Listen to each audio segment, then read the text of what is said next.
Hello, hello, hello.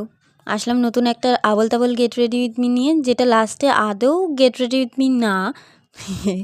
তো চলো তাড়াতাড়ি রেডি হতে হবে, হাতে একদম সময় নেই। বেশি কিছু সাজবো না, ড্রেস অলরেডি পরে নিয়েছি, ড্রেসটার ফুল ফটো দিয়ে দিলাম পাশেই। আর ড্রেসের লিঙ্ক লাগলে অবশ্যই জানিও, কমেন্টে দিয়ে দেবো লিঙ্কটা।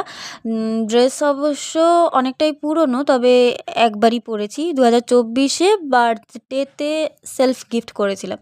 তো দেখো, জাস্ট বেসিক স্কিন কেয়ার করে লাইনার, লিপস্টিক আর মাস্কারা দিয়েই মেকআপটা কমপ্লিট করেছি। তেমন একটা বেশি কিছু সাজিনি, আর সাজার প্ল্যানও ছিল না। তো যাই হোক, হেয়ারেও তেমন একটা কারুকার্য করিনি, ঝটপট 10 মিনিটে রেডি হয়েছি যাকে বলে। আর সত্যি বলতে কাজ থেকে এসে না এনার্জি ছিল না সময় ছিল, আর যেটুকু এনার্জি ছিল বাঁচিয়ে রাখছিলাম, তার কারণটা এক্ষুনি দেখবে।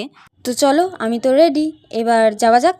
তো এবার বলি রেডি হয়ে অ্যাকচুয়ালি কোথায় এলাম। গতকাল মানে 2 নভেম্বর আমাদের পাড়ায় কালী পুজোর বিচিত্রা অনুষ্ঠান ছিল, যেটা কিনা প্যান্ডেল খুলে ফেলার পর অনুষ্ঠিত হয়। তো অনেকেই ভাবতে পারো যে কালী পুজোর অনুষ্ঠান এখন এত দেরিতে। হ্যাঁ, এই প্রোগ্রামটা আমাদের পাড়ায় দেরিতে আর সব শেষে, কালী পুজোর প্রায় 1 থেকে 2 সপ্তাহ পর হয়, বা বলতে পারো হয়ে এসেছে। তো প্রথমে একটু টেকনিক্যাল ইস্যুর কারণে প্রোগ্রামটা একটু লেটেই শুরু হয়েছে, তাই সবারই বেশ খানিকটা মন খারাপ হচ্ছিল। কিন্তু শেষে ওই বলে না, সব ভালো তার শেষ ভালো যার, তাই এমনই হয়েছে। আর প্রোগ্রামটা শেষে ইন্ডিয়া জিতে যাওয়ার জন্য একটু সেলিব্রেশনও হচ্ছিল। After all we are Indians, ইতনা তো বানতা হ্যায়। আজ এটুকুই, টাটা।